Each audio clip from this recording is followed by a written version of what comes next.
So the first topic I'm going to talk about is that a new trailer for Sinners came out. Now I'm really excited for this movie based on the concept, the cast, and the director. I love the first trailer, so going in the second trailer, I was already hyped up, and I think this is a great second trailer. I think it does a great job revealing more of the plot. Now I do have a nitpick in the fact that it reveals too much of the plot in the second half of the trailer, and I think it reveals just too much of what happens to certain characters, the face of certain characters, which I wish they didn't show. Because there's times where I think trailers reveal too much. Now, at the end of the day, is this going to ruin my experience seeing the movie? No, because at the end of the day, that won't affect whether the movie is going to be terrible, okay, good, or great. So, for me, I'm not somebody that gets bothered by spoilers, but I do wish they didn't reveal so much in this trailer.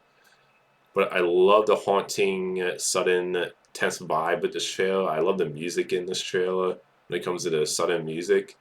And Michael B. Jordan, I think, is a great actor. And the idea of him playing trans really excites, really interests me when it comes to the dual, like how he's going to play these two characters differently. And you do see the vampires in the show because I will say this. I remember hearing it was going to be about vampires in the movie. Like they're being attacked by vampires, the characters. But in the first show, you don't really get any hints of vampires. So I was kind of wondering if there's still going to be vampires in this movie. You definitely see them in this movie, so it definitely looks like it's going to be bloody when it comes to the vampires in this movie. So I thought this was just a great second trailer, even though I think it does reveal too much. So I'm not going to go into details because it reveals certain faces of some of the characters that I don't want to talk about in case you're somebody out there who just wants to really not know too much about this movie. So I would say just be warned of checking out the second trailer if you don't want to know too much about Sinners. But overall, I think this is a great second trailer, and this is a movie I'm highly anticipating and excited for. The next thing I'm going to talk about is there was a 30-second TV spot released for the new Superman movie. Now, usually I don't personally like talking about TV spots, 30-second TV spots, because unlike trailers, we have an over a minute or 2 minute trailer. It's more stuff to talk about. With a TV spot, it's only 30 seconds, so I don't really feel like TV spots are ever worth talking about. But the main reason why I wanted to talk about this specific TV spot is because the controversy based on one 4 second shot in the spot. So I wanted to put out my thoughts about that. Because it's definitely gotten a divided response, this one shot in the TV spot. And I can understand both sides. Overall, I think this is a great TV spot.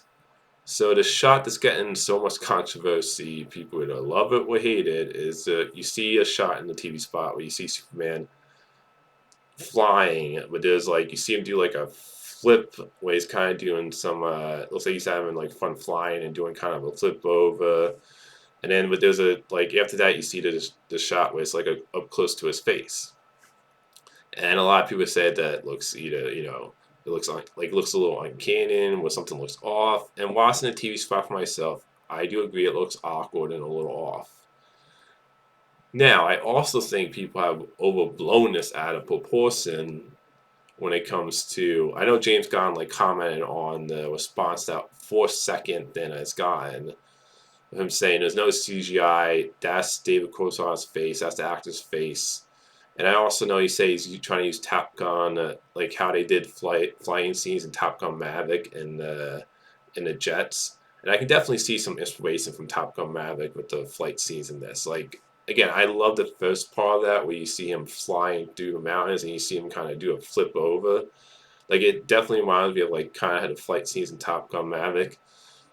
So, and James Gunn did comment saying it's not CGI. Like I said, that's his face. He did talk about using how he used a certain lens up close and people would look different when it comes to their face. And look, I can see both sides to this. I do agree it looks a little awkward, but at the same time, it's a 4 second shot in the trailer. Like a shot, a shot in the trailer that might not be even in the movie. And the movie still has, it still has some time before it comes out, so they could, it might be one of those things where the effects aren't completely finished there. But I also think at the same time, I do think this is overblown. Like I feel like a lot of people are just taking those 4 seconds and already just to like say this movie's gonna be bad. And this is not that I kind of want to talk about with the Superman stuff. Is that I totally understand you're if you're a fan, you just don't like James Gunn's track record with his films when it comes to his style, his what he goes for in his movies. I totally understand that the first trailer just didn't impress you, or you didn't like the first trailer. I totally get that, and I totally understand if you didn't like this TV spot and it still didn't get you excited. I do think though it just seems like there's some people out there, and especially not all Zack Snyder fans, some Zack Snyder fans, that seems like they just even just fans period, not all fans but some fans, I feel like they want to see this movie like fail, or just like they want this movie to be bad or to do bad. And I just feel like the 4 second shot we see in this TV spot, which again I agree it does look awkward. I love the part before it where he's flipping around while he's flying, you see the joy he's having flying. But it does. But I do feel like there's people out there that just want this movie to fail. So I've never understood that mindset of a movie fan because I look at movies like Minecraft and Snow White, which I have no interest in seeing. But at the same time, I'm not online going like, oh, I hope these movies end up sucking. I hope Snow White and Minecraft suck and flop at the box office because I just don't like. I'm not like a negative person when it comes to like no matter if I'm not interested in a movie or the trailers just having to excite me, I'm not somebody who like gets joy out of wanting a movie to do bad or to be bad. And I feel like there's some people out there that seems like they want this Superman movie to be bad or to fail. And I just don't understand that as a mindset of a movie fan. Because at the end of the day, whether I'm interested in a movie or not, I always want every movie to be fun to great. I want every movie to succeed, even if it's a movie that I don't like. Like I don't like The Substance. That movie would to me more, but a lot of people love that movie, and it got tons of awards. And I'm happy for that movie I'm happy for that movie that got tons of awards, even if the movie didn't click for me. And like I said, Minecraft and Snow White are two movies I'm not excited for this year, but I don't have this like thing where I want those movies to be bad and fail. I feel like that's the mindset of some people with the Superman movie. Not all fans. Like I think overall a lot of people are excited for this movie personally. I think that trailer with how much becoming the biggest views in history for a trailer when it comes to Warner Brothers movie or a Superman movie shows that a lot of people are excited for this movie. And like I said, I can understand it looking awkward, that 4 second shot in the TV spot. At the same time, I do think it's been overblown to the point where it feels like some people are just like based on just a 4 second shot that people are just like saying this movie's gonna be bad just based on that. I think is ridiculous. Like again, it does look awkward. I do think there's like an uncanny valley when you see that shot. But for me personally, it's not something that's gonna like make or break whether the movie's gonna be good or not. I care about the story and care at the end. As long as the CGI looks good, which to me, I didn't think it was as bad as people made it out to me. Again, it does look awkward. So I mean, that's my thoughts on that like Superman TV spot. Like the only reason I wanted to talk about that was because of the 4 second shot that seems to be getting very divided opinions, and I can see both sides to that. At the same time, I'm just like, wait till the movie. Also at the same time, like, just wait till the movie comes out, people. Let's see how the movie is when it actually comes out. I'm personally really excited for this Superman movie. I think James Gunn's gonna nail it out of the park, and I could be totally off wrong. There's a lot of movies I go into every year I'm excited for, and they sometimes end up being disappointments. They sometimes end up being okay, that was okay, or good, but wasn't as good as I hoped it would be. So we'll see.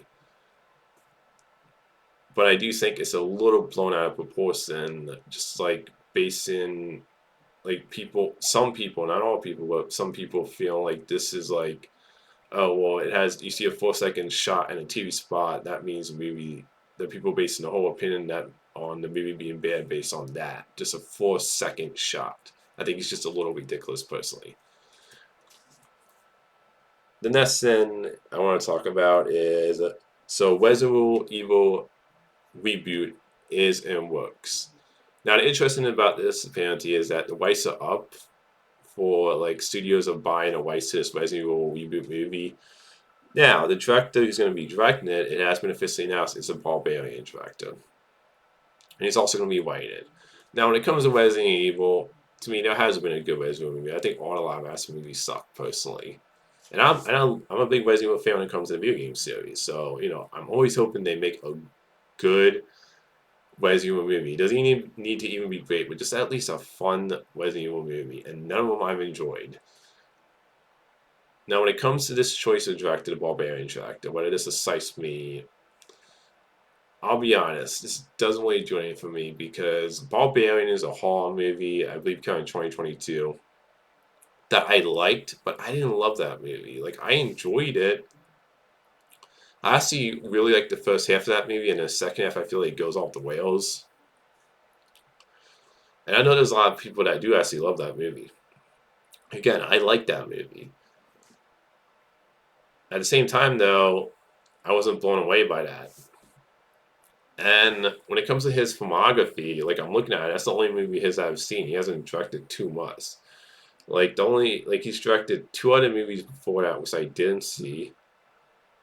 And then he directed some movie after Barbarian called Weapons, which I haven't seen that. So I'm not really familiar with his other few movies that he's directed besides Barbarian. So this choice doesn't really excite me personally. It doesn't really give me a lot of hope for this Resident Evil movie.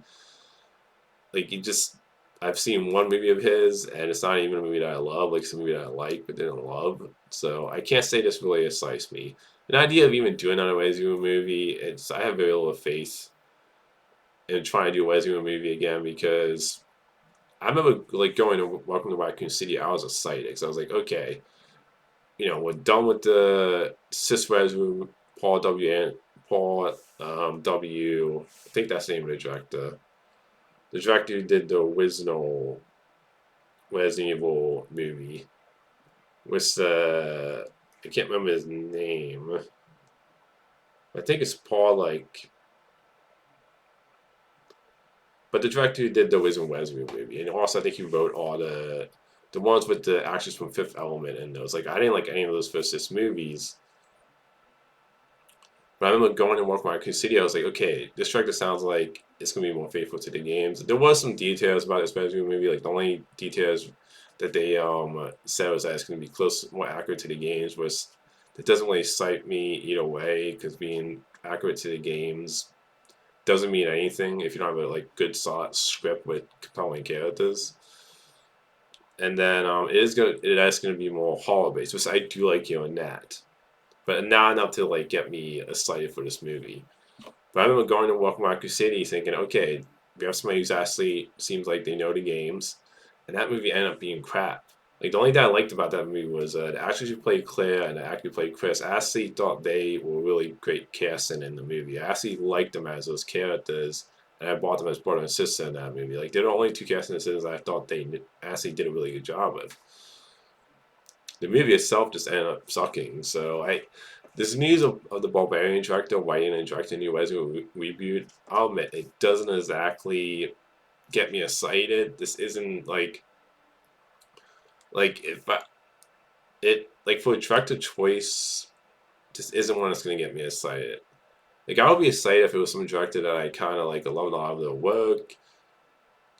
But Barbarian, again, wasn't a movie that I love. It's a movie that I like. And I haven't seen his other films to really say I can get excited for this choice. I hope it ends up being good as Resident Evil reboot. We'll see. But I have little faith personally in this new Resident Evil movie. And I hope I'm proving wrong. I would love to see a fun to great Resident Evil movie at some point.